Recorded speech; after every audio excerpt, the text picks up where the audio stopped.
Good morning everyone, welcome back to my YouTube channel. I hope आप सब ठीक होंगे और अपना पढ़ाई भी अच्छे से कर रहे होंगे। तो मैं सुबह थोड़ा आज जल्दी उठ गई थी और मैं नाश्ता बना दी, लेकिन फिर ड्यूटी हस्बैंड का थोड़ा ऐसा हुआ कि उन्हें बीच में नहीं आना था। मतलब ऐसे खाना खाने के लिए आ जाते हैं तो मैं सिर्फ नाश्ता बनाती हूँ।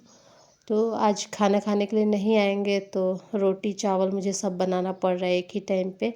यहाँ पे मैं बोदी काट रही थी, घर से आया था, अभी बचा हुआ था बोदी, तो वही मैं काट रही हूँ यहाँ पे। और सब्जी, साग, दाल, चावल और रोटी सब मुझे एक ही टाइम पे आज बनाना पड़ गया, क्योंकि हस्बैंड आज नहीं आएंगे खाना खाने के लिए। मैं सोची थी कि आज पढ़ूंगी, जल्दी जल्दी से नाश्ता बना दी थी मैं, लेकिन टाइम मतलब चेंज होने की वजह से दिक्कत हो गया। बस आज ही भर, ऐसा नहीं है, डेली ऐसा नहीं होगा।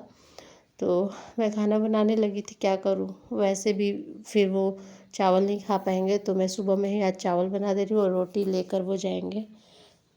और शादी के बाद ऐसा ही होता है, पति के घर के अनुसार पढ़ाई करने का मौका मिलता है। जिस दिन मैं सुबह उठती हूँ सोचती हूँ कि पढ़ाई करूँ, तो फिर उस दिन ऐसा कुछ काम हो जाता है कि मुझे काम करना पड़ जाता है। तो वैसा ही दिन में से आज एक दिन था। और मेरा तो ऐसा रेगुलर होता है कि जैसा हस्बैंड का ड्यूटी होता है उसके अनुसार मुझे पढ़ाई करना पड़ता है। कभी 8 बजे ड्यूटी होता है तो उससे पहले नाश्ता बनाना पड़ता है, कभी 9 बजे ड्यूटी होता है तो उससे पहले नाश्ता बनाना होता है, कभी होता है कि नाइट ड्यूटी है तो उसके अनुसार मुझे ढलना पड़ता है, रात तक जगना पड़ता है, सुबह जल्दी उठना पड़ता है। मतलब बहुत सारा ऐसा प्रॉब्लम होता है, लेकिन अब क्या कर सकते हैं, जो है यही है। और उनके साथ ही मुझे चलना पड़ता है। बहुत ज़्यादा मतलब प्रॉब्लम तो होता ही है, डेली शिफ्ट चेंज होते रहता है तो मुझे बहुत ज़्यादा प्रॉब्लम होता है, लेकिन कुछ कर नहीं सकते हैं, जो है यही है। अब इससे मैं कॉम्प्रोमाइज़ भी नहीं कर सकती हूँ, क्योंकि कोई आदमी काम करने जाएगा तो वो बिना खाना खाए बिना नाश्ता किए तो जाएगा नहीं। तो जो समय मुझे मिलता है मैं उसी में अपना पढ़ाई मैनेज करती हूँ। लेकिन ये भी है कि अगर जिस दिन हस्बैंड नहीं आते हैं घर पे, तो उसमें बीच में डिस्टरबेंस नहीं होता है। मतलब जो 12 से 2 आते हैं वो खाना खाने, तो उसमें मैं डिस्टर्ब हो जाती हूँ, क्योंकि खाना देना, पानी देना और मतलब कुछ कुछ, तो वैसे मैं डिस्टर्ब हो जाती हूँ। लेकिन अगर दिन में नहीं आएंगे तो फिर मुझे टाइम रहेगा, दिन में मैं अपना पढ़ाई आराम से कर सकती हूँ, मुझे बीच में नहीं उठना पड़ेगा। तो मतलब कुछ फ़ायदा है तो कुछ नुकसान भी है। तो थोड़ा लेट में बैठी थी पढ़ने के लिए, और मैं आज चावल खा ली हूँ सुबह में, क्योंकि ठंडा हो जाएगा तो मैं खा नहीं पाती हूँ। तो मुझे ना हल्का हल्का नींद आ रहा, देखती हूँ मैं अभी भूगोल पढ़ रही हूँ।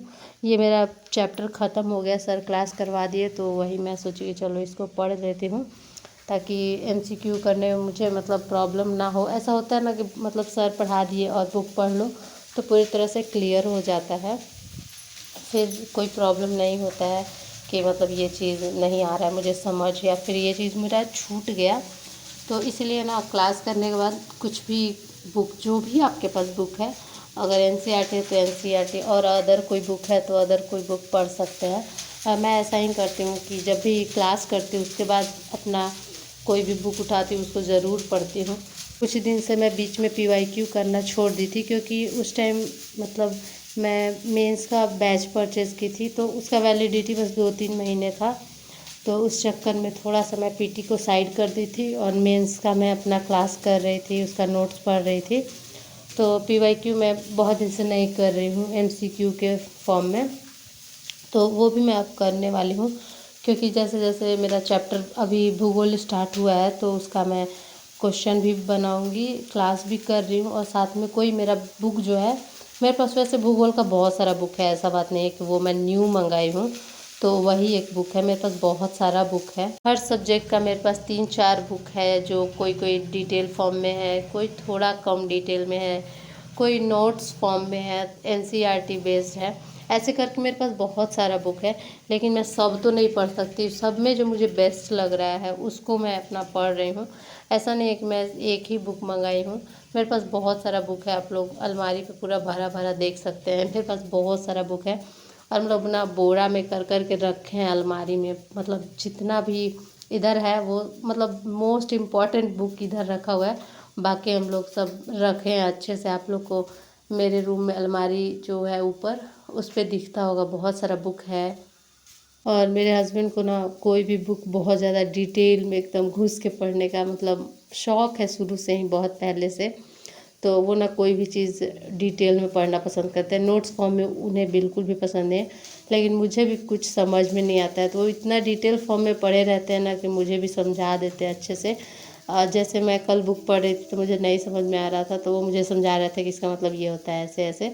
कोई जैसे बुक होता है ना तो उसमें कोई टर्म होता है जो हमें समझ में नहीं आता है, तो वैसे मुझे भी समझ में नहीं आ रहा था, तो वो मुझे पूरा समझा रहे थे कि ऐसे होगा वैसे होगा। लोगों को ना ये टेंशन बहुत रहता है कि कौन सा बुक लें, कौन सा बुक से पीटी हो जाएगा। तो इस मामले में मुझे उतना टेंशन नहीं लेना पड़ा, क्योंकि मेरे हस्बैंड ना सारा जो भी बुक था वो मुझे कलेक्ट करके दिए। क्योंकि उन्हें अपना पता है, बहुत सारा वो बुक पढ़ते रहते हैं, तो उन्हें पता है कि मतलब कौन सा बुक पढ़ने से पूरा कंप्लीट हो जाएगा, इससे ज़्यादा कुछ पढ़ने का ज़रूरत नहीं है। तो वो सारा मुझे बुक वो दिए हैं कि आप ये बस पढ़ लीजिए। जैसे हिस्ट्री के लिए मैथ बुक दिए हैं कि आप इसमें का अगर पूरा फैक्ट अच्छे से पढ़ जाती हैं या फिर थ्योरी पूरा पढ़ जाते हैं तो आपको कोई और बुक फॉलो करने का ज़रूरत नहीं पड़ेगा। तो जो भी वो बोलते हैं मैं मान लेती हूँ, क्योंकि उन्हें पता है, वो बहुत सारा बुक पढ़े रहते हैं तो उन्हें एक्सपीरियंस भी है। तो पीटी के लिए मैं सिर्फ मैथ बुक फॉलो कर रही हूँ हिस्ट्री के लिए, और ज्योग्राफी का मैं आप लोगों को बुक दिखा चुकी हूँ। और ना कोई कोई मुझसे पूछ रहे थे बिहार स्पेशल के लिए कौन सा बुक पढ़ें, तो एक इम्तियाज़ अहमद का बुक आता है, वो आप लोग फॉलो कर सकते हैं। वो भी बहुत अच्छा बुक है बिहार के लिए। और मैं तो बस वही पढ़ूँगी इम्तियाज़ अहमद का, और साथ में जो सर नोट्स बनवा रहे हैं वो पढ़ूँगी, क्लास नोट्स। बस इतना ही फॉलो करने वाली हूँ मैं। और ज्योग्राफी के लिए भी सेम है, वो बुक फॉलो करूँगी जो मैं आप लोगों को दिखा चुकी हूँ पिछले वीडियो में, और एक और अपना नोट्स मैं फॉलो करूँगी। तो ज्योग्राफी का इससे मेरा पूरा कंप्लीट हो जाएगा। पॉलिटी के लिए भी मेरे पास सोर्स है, लेकिन मैं दिखाऊंगी कभी, बुक लिस्ट का वीडियो मैं बनाऊंगी, क्योंकि आप लोग का बहुत ज़्यादा रिक्वेस्ट आ रहा है। मुझे ना वैसे रिकॉर्ड करने का टाइम नहीं मिल रहा है, जैसे वीडियो वैसा रिकॉर्ड करने में थोड़ा टाइम लगता है, तो मैं टाइम निकाल के वैसा वीडियो बनाऊंगी आप लोग के लिए, क्योंकि बहुत ज़्यादा डिमांड आ रहा है। पीटी मेंस के लिए मैं अलग अलग ही बनाऊंगी, क्योंकि ऐसे ना मिक्स करके बनाना मुझे नहीं पसंद है, अब बहुत ज़्यादा हो जाएगा। तो मैं पीटी के लिए पहले बना दूंगी, फिर मेंस के लिए बना दूंगी कि कौन कौन सा बुक पढ़ना है। आज का मेरा जो जो टारगेट था, जैसे मैं सोचती हूँ ज्योग्राफी का 2 क्लास करूँगी, फिर उससे रिलेटेड जो बुक था वो पढ़ूँगी, और हिस्ट्री का भी मुझे जो मैथ बुक मैं पढ़ रही हूँ वो पढ़ना था 2 चैप्टर, तो वो भी मेरा कंप्लीट हो गया। तो रात का टाइम है, डिनर कर चुकी हूँ मैं। और यहाँ पे जितना मेरा कपड़ा धुला हुआ था सारा मैं चेयर पे ला के रखी हूँ, क्योंकि उसको फोल्ड करके रखना था, तो वो थोड़ा मेसी लग रहा है आप लोग को देखने में।